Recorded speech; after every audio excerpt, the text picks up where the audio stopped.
आज जितने भी जज बनते हैं, जज न्याय किसके आधार पर करते हैं? पहले का न्याय कैसा था? द्रौपदी के कपड़े उतारने वाले का सर्वनाश हुआ, यह न्याय था। बोलो हाँ। चोरी करने वाले के हाथ काट दिए जाते थे, यह न्याय था।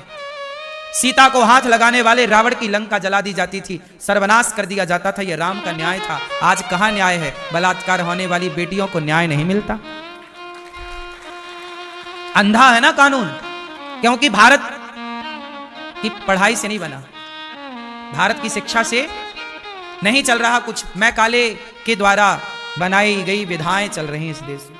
मैं तो कहता हूं सारी शिक्षा प्रणाली को पहले खत्म किया जाए पुरानी को, और नया सिलेबस। बच्चों को भगवत गीता पढ़ानी चाहिए स्कूलों में, वेद पढ़ाने चाहिए, पुराणों का सार पढ़ाना चाहिए, उपनिषद पढ़ाना चाहिए, अपना ज्योतिष पढ़ाना चाहिए कि क्या है ग्रहों की दूरियां पृथ्वी से, कितने ग्रह। ये शिक्षा, ज्योतिष केवल कुंडली देखने का नाम नहीं है।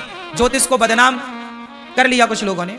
ज्योतिष का मतलब केवल कुंडली नहीं, ज्योतिष का मतलब कि आप यहां बैठे बैठे ये पता लगाएं कि अगला सूर्य ग्रहण कितने बजकर कितने मिनट पर पड़ेगा। ये ज्योतिष है,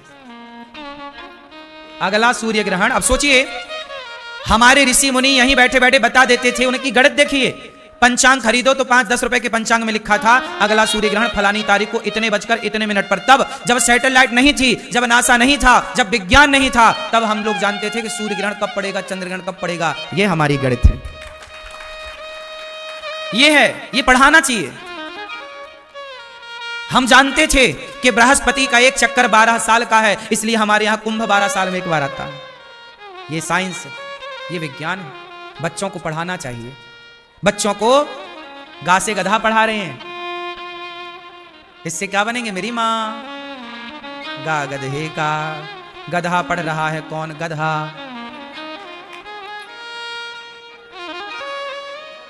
मां मछली का, गा से गणेश सही है, लेकिन गणेश नहीं पढ़ता, गा गणेश का नहीं, गा गधे का। गधा बनना, गणेश किसे बनना? मां मछली का, मां मंदिर का क्यों नहीं? आजकल बच्चों को स्कूल में पढ़ाया जाए कि हम बचपन से पढ़ाओ कि आपको नौकरी नहीं कर। आजकल की पढ़ाई क्या बना रही है तुम्हें? नौकर। सारे पढ़े लिखे लड़के खड़े हैं लाइन में, नौकरी चाहिए। आज यहां मैं वैकेंसी निकाल दूं कि मुझे 100 लड़कों की जरूरत है और 25,000 रुपए तनख्वाह मिलेगी। 100 लड़कों को बोलूंगा तो कम से कम 10,000 लड़के भी आ जाएं। हाँ या ना? 25,000 की नौकरी के लिए, और 50,000 की हो तो फिर और पूछो। इस तरह का है, तुम्हारी पढ़ाई ने तुम्हें नौकर बना दिया। जबकि हमारे यहां चंद्रगुप्त ने पढ़ाया, चाणक्य ने पढ़ाया चंद्रगुप्त को, तो चंद्रगुप्त को नौकर नहीं सम्राट बनाकर बिठा दिया चाणक्य ने। यह शिक्षा है। तुम्हारी पढ़ाई में ना मेरी मां, ये बच्चों की पढ़ाई में 10-15 लाख रुपए खर्च हो जाते हैं पूरा पढ़ाई में। क्यों? क्लियर है? ज्यादा 20 लाख भी खर्च हो जाते होंगे। 20 लाख रुपए खर्च हो जाते हैं बच्चों की पढ़ाई में, और 20 लाख खर्च करके 25,000 की नौकरी के लिए लाइन लगाना पड़ता है। यदि वो 20 लाख रुपए इनके खाते में पहले ही डलवा दिया होता, FD करा दी होती, तो आज मेरे 25,000 के पीछे तो नहीं भागना पड़ता। पढ़ाई का मतलब मेरी माँ, ना तो पैसा, पढ़ाई करती नहीं कि मैं नौकर बनूं, पैसे के पीछे भागूं। पहले के लोग पढ़ते क्यों थे? आज मुझे आप लोग ये बताओ कि पढ़ते क्यों थे? पढ़ाई क्यों जरूरी है? पढ़ाई नौकरी करने के लिए जरूरी है? पढ़ाई पैसा कमाने के लिए जरूरी है? या पढ़ाई आत्मज्ञान के लिए होती थी? पढ़ाई का अर्थ था आत्मज्ञान। पहले के लोग पढ़ते इसलिए नहीं थे कि मैं पढ़ के पैसा कमाऊंगा। पहले के लोग पढ़ते इसलिए थे कि मैं पढ़कर आत्मज्ञानी बनूंगा, अपने को जानूंगा, संसार के प्रपंच से बचूंगा। और आजकल पढ़ लिख कर वो प्रपंच में ज्यादा उलझता है। पढ़ाई का मतलब पैसा कमाना था ही नहीं। पढ़ाई का अर्थ था प्रभु को पाना, ज्ञान जरूरी था, ईश्वर को पाने का ज्ञान। पैसे कमाओ अपने ज्ञान से, मेहनत करो, नौकर नहीं। मेरा उद्देश्य है आप मालिक बने। ऐसा पढ़ो, इतना बढ़िया पढ़ो कि पढ़ाई आपको नौकर ना बनाए, मालिक बनाए। सही है? और ये हमारे यहां था। गुलामी के बाद बहुत नुकसान हुआ है। नुकसान ये हुआ, मानसिकताएं बदल गई। आज की पढ़ाई लिखाई इतनी ज्यादा हावी हो गई बच्चों पर कि वो बच्चे पढ़ने लिखने के कारण आत्महत्या करने लग गए। इतना तनाव है बच्चों में, पढ़ाई का लोड, कि नंबर ना आने पर बच्चे आत्महत्या कर लेते हैं। अभी एग्जाम होने वाले हैं या चल रहे हैं, 10वीं 12वीं, अब ये परिणाम आएगा ना, नंबर कम आएंगे। कुछ बच्चों ने, आपने हर साल सुना, आत्महत्या कर ली। मैया अपने बच्चों को पढ़ाओ, लेकिन उन्हें नंबर लाने का दबाव ना बनाओ। पढ़ाओ, मन लगा के कोचिंग दो, पढ़ाओ, अच्छे संस्कार दो, नंबर आएंगे, उनकी मेहनत करें। ये ना तुम दो कि नहीं इतने ही लाना है, नहीं लाया और तुमसे डर के कि मैं माँ को क्या बताऊंगा, और उसने यदि आत्महत्या का कदम उठाया तो क्या करोगी बाद में फिर नंबरों का? सही है। इसलिए बच्चों के लिए नंबर ही सब कुछ नहीं है। क्यों, बात सही है कि गलत है? पढ़े लिखे लोग, ज्यादा नंबर वाले लोग, ठीक है लाओ नंबर, पर ये इसका मतलब ये नहीं कि कम नंबर वाला कुछ नहीं कर सकता। कम नंबर वाला भी बहुत कर सकता है। हमारे पास नंबर नहीं है, हम कम नंबर लाए, हम फेल हो गए, इसका मतलब ये छोड़ी है कि हम इतिहास नहीं रच सकते। एक और उदाहरण देता हूं।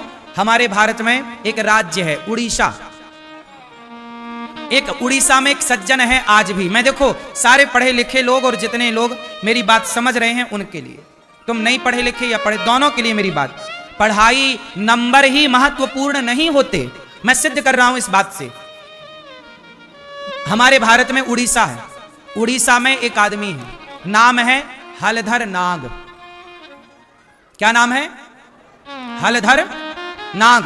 अभी उन्हें राष्ट्रपति जी ने एक पुरस्कार दिया, सम्मान दिया देश की ओर से। वो हलधर नाग जानते हो कितना पढ़े हैं? 3री तक, गूगल करना मिल जाएगा। कितना पढ़े हैं? जोर से सुनो, अपने लड़का छोरा छोरियों को बताना ये बात। 3री तक पढ़े हैं हलधर नाग, 4थी नहीं पढ़े, 5वीं नहीं पढ़े, कोई डिग्री नहीं है, लेकिन उनकी लिखी कविताएं इतना प्रभाव डाल रही हैं समाज में कि उनकी लिखी कविताएं, उन पर लड़के लड़कियां PhD कर रहे हैं उनकी कविताओं पर। उनका लिखा साहित्य पढ़ाया जा रहा है और उन्हें राष्ट्रपति जी ने इस बात के लिए पुरस्कार दिया, पद्मश्री दिया। जरूरी नहीं है कि मैं नंबर लाऊं तो ही नाम कमाऊंगा, इज्जत कमाऊंगा, पैसे कमाऊंगा। नहीं मेरी मां, आपकी काबिलियत, आपके बच्चों की काबिलियत नंबर से अलग है। नंबर डिसाइड नहीं करता कि मेरी काबिलियत क्या है। ये तो मूर्खों ने बना रखा है सिद्धांत कि नंबर डिसाइड करेगा कि काबिलियत क्या है। अरे काबिलियत डिसाइड करेगी कि नंबर क्या है, नंबर क्या डिसाइड करेगा कि काबिलियत क्या है? क्या कहते हो? टाटा, बिड़ला, अडानी, अंबानी, कौन इनके नंबर पूछ रहा है? और सारे ज्यादा नंबर वाले इनके घर में नौकरी कर रहे हैं। तुम में काबिलियत तो हो, तुम्हारे घर तो सारे IAS IPS खड़े रहेंगे एक पांव से, पढ़े लिखे लोग। तुम में काबिलियत तो हो, पढ़े लिखे की तुम फौज खड़ा कर सकते हो अपने पीछे। पढ़े लिखे पैसों में मिलते हैं, काबिलियत पैसों में नहीं मिलती साहब, काबिल तो बनना पड़ता है। मैया क्या बोलती तू? काबिलियत बड़ी है, चलो बताओ काबिलियत बड़ी है क्यों मेरी मां? ठीक है सवेरे का जागना अच्छा है, लेकिन बच्चों को तो देखो 5 साल 10 साल तक के बच्चों को तो छूट है। 10 साल तक के बच्चे तो सवेरे थोड़ा देर से भी जागे तो उनके लिए कोई अपराध नहीं है। क्यों जी, बात सही है? लेकिन उन बच्चों को भी जगा जगा के स्कूल में जाके सो जाते हैं।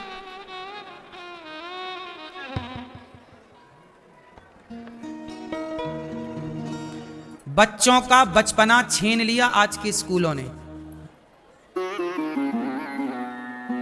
हमारे देश में शिक्षा फ्री थी और आज सारी शिक्षा आज पता शिक्षा नहीं है, शिक्षा का व्यापार चल रहा है। बड़ा स्कूल बनाओ, बड़े पैसे कमाओ। जिसे जल्दी बड़ा आदमी बनना है वो बड़ा स्कूल बनाए। शिक्षा क्या है आज? बिजनेस। बोलो हाँ, शिक्षा क्या है? व्यापार। इसलिए हमारे यहां गुरुकुल थे, बच्चा जाता भिक्षा मांग कर लाता, गुरुजी को देता, गुरु मां बनाती खवाती, पढ़ा लिखा कर योग्य बनाती, स्वावलंबी बनते बच्चे। वो बच्चे जो गुरुकुल में पढ़ते थे वो एक एक दाने की कीमत जानते थे, वो माँ बाप को पलकों पे बिठाते थे। और आज के पढ़े लिखे बच्चे जो व्यापारी शिक्षा में पढ़ के आ रहे हैं स्कूलों में, वो अपने माँ बाप को घर से बाहर निकाल रहे हैं, वृद्धाश्रम में खदेड़ रहे हैं अपने माँ बाप को। शिक्षा व्यापार हो गई, हाँ या ना? आज भी इस भरे संसार में जहां व्यापार बन गई शिक्षा, आज भी वृंदावन में गौरी गोपाल गुरुकुल है। ये दास आपसे भिक्षा मांग मांग कर आज गौरी गोपाल गुरुकुल में 150 बच्चे पढ़ते हैं।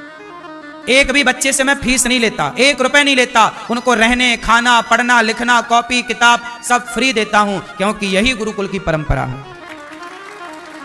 मैं भिक्षा मांग मांग के कार्य करता हूं, क्योंकि गुरुकुल का मतलब है शिक्षा दान।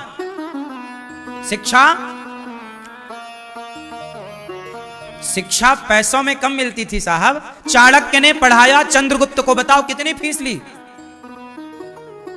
वशिष्ठ जी ने पढ़ाया राम को, बताओ कितनी फीस ली?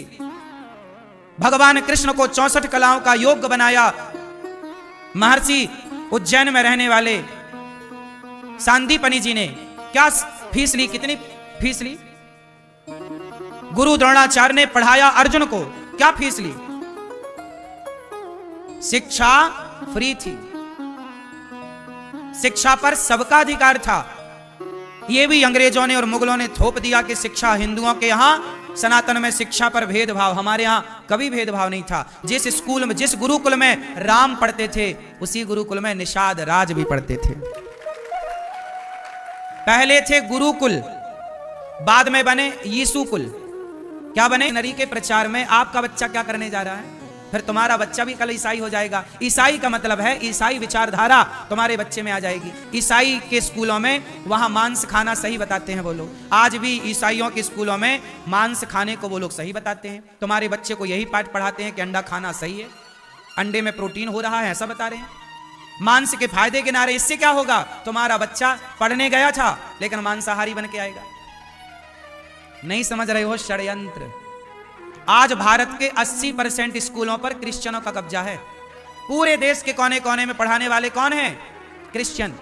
कॉन्वेंट स्कूल सब पढ़ा रहे हैं बच्चों को।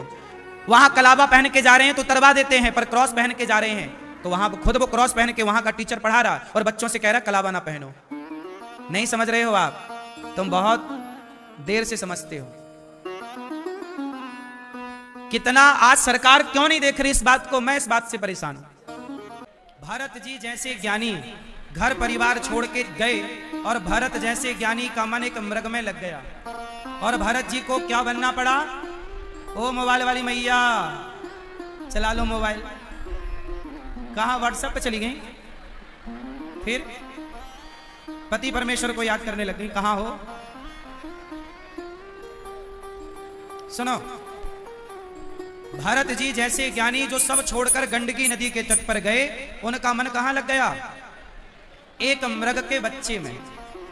और वो मृग का बच्चा जब मरा तो भरत जी उस मृग का चिंतन करते करते भरत जी मर गए। मतलब जब भरत जी मरे तो भरत जी उस मृग का चिंतन कर रहे थे, मेरा मृग मेरा मृग। अब भरत जी जब मर कर गए तो यमराज जी ने कहा कि आप मृग का चिंतन करते आए हैं, इसलिए आपको मृग की योनि में जाना पड़ेगा। अंते यामति सागति। जो व्यक्ति मरते समय जिसका चिंतन करता है उसकी वो गति होती है। तो बताओ आप लोग किसका चिंतन करते हैं? क्यों मैया? आप मरते समय किसका चिंतन करोगी? तो मरते समय ही करोगी कि अभी से स्टार्ट करोगी? अभी से स्टार्ट होगा तो मरते समय भगवान का याद स्मरण आएगा, मरते समय ही थोड़ी याद आएगा। इसलिए आप गलती ना करना, मरते समय सावधान। मरते समय, अच्छा ये बताओ भैया, आपके मरने से आपके घर वालों को कोई फर्क पड़ेगा? क्यों भैया? आपके मरने से आपके घर वालों को कोई फर्क पड़ना है? कुछ नहीं होता। लेकिन ये गलतफहमी लोग पाल लेते हैं कि मेरे बाद क्या होगा, सब बढ़िया होता है, आप तो आराम से मरो बिंदास। किसी का कोई काम नहीं रुकता भैया। व्यर्थ में ही आदमी ये टेंशन पालता है कि मेरे बाद क्या होगा, सब बढ़िया होता है। हम तो कहते हैं तुम अभी मर जाओ। कैसे मर जाओ? अब ध्यान से सुनो इसकी भी कथा। मरने का मतलब क्या है? पहले तो ये जानो कि मरने का मतलब क्या है। एक फुटबॉल थी, सारे लोग उसे लात से मार रहे थे। जब लात से मार रहे थे तो फुटबॉल एक साधु से बोली, महाराज कि हमें सब लात क्यों मारते हैं? तब संत जी ने कहा कि तेरे भीतर हवा भरी है, यदि तेरे भीतर हवा ना हो तो तुझे कोई ना मारे। तो आपको लातें क्यों पड़ती हैं? क्योंकि भीतर घमंड की हवा भरी हुई है, ये हवा निकल जाए। अब मैंने बोला कि मर जाओ। एक तोता था, तोता। एक दिन कथा चल रही थी तो साधु जी बता रहे थे संत जी कथा में कि जो कथा सुनता है मुक्त हो जाता है। जो कथा सुनता है वो, बोलो, मुक्त हो जाता है। तोता सुन के कथा बड़ा प्रसन्न हुआ कि भैया हमने तो सुन ली, अब हम मुक्त हो जाएंगे। वो सीताराम सीताराम बोलने लगा, तभी पीछे से एक आदमी आया और तोते को पकड़ लिया। तोते को पकड़ के ले गया, पिंजरे में डाल दिया। अब तोता पिंजरे के भीतर पड़ा पड़ा कहे गुरुजी ने गलत कथा सुनाई। गुरुजी ने कहा था कि कथा सुनोगे, राम राम कहोगे तो मुक्त हो जाओगे। मैं तो राम राम बोला तो पिंजरे में आ गया, मतलब कथा गलत थी। अब एक दिन क्या हुआ कि वहां पर वही साधु जी आए जिन्होंने कथा सुनाई थी तोते को। तो तोता बोला गुरुजी आपने गलत कथा सुनाई। गलत कहा। गुरुजी ने कहा क्या बोला? बोले आपने बोला था कि सीताराम सीताराम जपो मोक्ष पाओगे, मुक्त हो जाओगे। बोले मैं तो जपा, तो देखो पकड़ लिया किसी ने कि बढ़िया तोता है, राम राम जपता, पिंजरे में डाल दिया। मुझे तो बंधन मिल गया ना, मुझे क्या मिल गया? बंधन मिल गया। अब बताओ गुरुजी मैं क्या करूं? तब गुरुजी ने कहा कि तुझे मुक्त होना है। बोले हाँ, क्या करूं? तो संत जी बोले तोता एक काम कर, तू मर जा। तोता बोला गुरुजी मर जाऊंगा तो मुक्त तो फिर कौन देखा कि होगा कि नहीं। अरे संत जी बोले असली का नहीं मरना, झूठ मूठ का मर जा। आज जब तेरा मालिक तुझे दाना पानी देना, अपने उस मुख को कुचल दो, अपनी उस इच्छा को कुचल दो जो इच्छा आपको भगवान से दूर करती हो। उस इच्छा को मार दो। इसलिए कहता हूं मर जाओ। कैसे मर जाओ? जैसे तोता मर करके मुक्त हो गया। जगत के लिए मर जाओ, बेटे के लिए, बेटी के लिए, परिवार के लिए अब मर जाओ। अब केवल जिंदा रहो तो केवल गिरधर गोपाल के लिए। प्रिय भक्तों, भरत जी बड़े ज्ञानी पर क्या बन गए? मृग। क्योंकि मरते समय चिंतन, आप लोग मरते समय भगवान का चिंतन करना, मरते समय सावधान रहना, वरना घर वालों को कोई फर्क नहीं पड़ता। क्यों भैया ये बंद पड़ा है क्या? एक सेकंड। घर वालों को कोई फर्क नहीं पड़ता। इस तरफ घर वालों को कोई, आप जब मरोगे तो घर वाले, आप जब मरोगे ना तो घर वाले चाय पिएंगे। तब भी जब कोई मर जाता है ना तो पड़ोसी लोग बड़ी चाय वाय लेके आते हैं और बोलते हैं अब मत रो, थोड़ा चाय पी लो, ठंडी हो रही है, बड़ी मेहनत से बनाई अदरक वाली है। सास मरी पड़ी है और बहू चाय पी रही है, मस्त बनाई है। तेरी सास मरेगी तो हम तेरे यहां भी लाएंगे। चाय पी रही है और चाय खत्म, फिर चालू, फिर वही चालू नाटक। ये दुनिया को कोई, ये बात सही है कि गलत है? जब आदमी मरता है तो अड़ोसी पड़ोसी चाय वाले आते कि नहीं? आपके यहाँ ये परंपरा है? हाँ, चाय पी पी के आदमी रोता है। आदमी तो बिना चाय पिए रोए भी ना, रोने के लिए उसको चाय चाहिए। आजकल का आदमी बड़ा मतलबी है, फ्री में आंसू तक नहीं बहाता। बात सही है कि गलत है? हाँ, अब चलो। तो आप लोग सावधान। भरत जी दुर्गति को पा गए। यमराज बोले कि आपको अब मृग बनना पड़ेगा। भरत जी मृग बने, पर तीसरा जन्म फिर मनुष्य का मिला, जहां राजा रहुगण को उपदेश किया। अब जो उपदेश किया वो बड़ा गजब है। राजा रहुगण ने भरत जी को पालकी कंधे पर दे दी। भरत जी चल रहे हैं, चींटी ना दब जाए, जरा उछल कूद करके चल रहे। राजा रहुगण बोला क्यों रे, तुझे चलना नहीं आता? ठीक ठीक, मैं मृत्यु दंड दूंगा। भरत जी बोले ये बताओ भैया तुम मारोगे किसे? चलो थोड़ा ज्ञान की बात कर लेते हैं। बताओ मृत्यु किसकी होती है, शरीर की कि आत्मा की? कौन मरता है? कौन मरता है? हाँ, शरीर भी नहीं मरता, व्यवहार में कहा जाता है मरता है। चलो मान लेते हैं कि मरता है, पर मेरी दृष्टि से शरीर भी नहीं मरता। मैं सिद्ध करता हूं कैसे, सुनो। शरीर बना 5 चीजों से, पृथ्वी, जल, वायु, अग्नि, आकाश। जब हम मरते हैं तो चिता पर जलते हैं तो अग्नि तत्व अग्नि में मिल जाता है, जल तत्व जल में मिल जाता है, वायु तत्व वायु में, पृथ्वी तत्व पृथ्वी में, आकाश तत्व आकाश में। बताओ अब मरा कौन? 5 तत्व से तुम बने थे, 5 में समा गए। माटी से बना था घड़ा, घड़ा टूटा तो माटी में मिल गया, माटी से बना था, माटी में मिल गया। इसे मरना थोड़ी कहते हैं, पर चूंकि व्यवहार में कहते हैं कि मर गया तो कहना पड़ता है कि मर गया, पर तत्व की दृष्टि में कोई मरता नहीं। हम जहां से आए हैं वहां जाते हैं, जहां से आए हैं वहां जाने के नाम को लोग कहते हैं मर गया। 5 तत्व से बने, 5 में मिल गए, बात खत्म। अब ये बताओ मैया कि जब आप मरती हो तो ये बताओ नरक स्वर्ग कौन जाता है? क्यों भैया, आप जब लोग मरते हैं तो नरक स्वर्ग कौन जाता है? शरीर जाता है कि आत्मा जाती है कि मन जाता है कि बुद्धि जाती है कि चित्त जाता है, इंद्रियां जाती हैं या पड़ोसी जाता है? जब हम मरते हैं पीली मैया, स्वर्ग कौन जाता है? ये मैया। नरक कौन जाता है? ये बताओ कौन जाता है? मैया बताओ मेरी माँ। ए मैया, तुम तो सिर ऐसे ढकी हो जैसे हम तुम्हारे जेठ लगते हो। हाँ? हाँ? हम तो तुम्हारे बच्चा हैं, तुम्हारे छोरे हैं, हम तो तुम्हारे दास हैं, भाई हैं, पुत्र हैं आप सबके। आप ब्रजवासियों के हम कौन? दास, सेवक, आप सबके पुत्र। आप कितने लोग हमें अपना पुत्र मान रहे हैं, भाई मान रहे हैं, दास मान रहे हैं, सेवक मान रहे हैं, सखा मान रहे हैं? आप सबन को दास हूं मैया, मैं जेठ ना है, मैं सबन से छोटू हूं। अच्छा सुनो, जब हम मरते हैं तो स्वर्ग नरक कौन का उत्तर मिल जाएगा। बहुत सारे सवाल होते हैं, नरक कौन जाता है, स्वर्ग कौन जाता है, मोक्ष किसका होता है? हमारा आत्मा एक है तो फिर इतनी सारी आत्माएं कहां से आ गईं? जब आत्मा का जन्म नहीं होता, मरती नहीं, तो जनसंख्या कैसे बढ़ रही है? ये बहुत सारे सवाल हैं और जिनका कोई बहुत बड़ा उत्तर नहीं है, जरा सा उत्तर है। मैं एक जो पूरी बात सुनाऊंगा, कंप्लीट बात सुन लेना, आपको सैकड़ों सवाल के उत्तर मिल जाएंगे इससे। सुनो, हमारे शरीर होते हैं 3। हमारे पास कितने शरीर हैं? 3। पहला शरीर बैठा है सामने, इसे बोलते हैं स्थूल शरीर। एक शरीर और होता है जिसे कारण शरीर कहते हैं। कारण का मतलब होता है कि जिस कारण आपको मनुष्य बनाया, जिस कारण आपको स्त्री। भाई बिना कारण के कार्य नहीं होता। कुत्ता बना ये आदमी, ये कुत्ता क्यों बना? कोई कारण रहा होगा, इसलिए भगवान ने कुत्ता बनाया। ये चिड़िया क्यों बनी? कोई कारण रहा होगा तो चिड़िया बनी। ये सुखी क्यों है? कोई कारण होगा सुखी है, कोई कारण होगा दुखी है। कोई लंगड़ा है, क्यों लंगड़ा है? कोई कारण होगा कि लंगड़ा। कोई अंधा है, क्यों अंधा? कोई कारण होगा कि अंधा है। पिछले अगले सब मिलाओ तो सब कारण निकलता है। बात सही है कि नहीं? एक होता है कारण, जिसको कारण शरीर कहते हैं, जिसके कारण शरीर मिला। तीसरा शरीर बहुत महत्वपूर्ण है, वो शरीर का नाम है सूक्ष्म शरीर। चलो बताओ, जब आप सपना देखते हो, आप में से कितने लोगों ने सपना देखा है? कभी ना कभी, कोई ना कोई देखा। तो चलो बताओ, जब आप सपना देख रहे थे तब तो आप अपने गांव में थे, अपने घर के अंदर थे, पर सपने में आप वृंदावन चले गए, हरिद्वार चले गए, अयोध्या जी चले गए। तो आप तो घर में थे पर सपने में आप अयोध्या जी चले गए। तो बताओ, सपने में जो गया वो कौन था? और आपको याद है कि आज मैंने सपना देखा। अब बताओ, जो सपने में आप हरिद्वार गए वो कौन गया?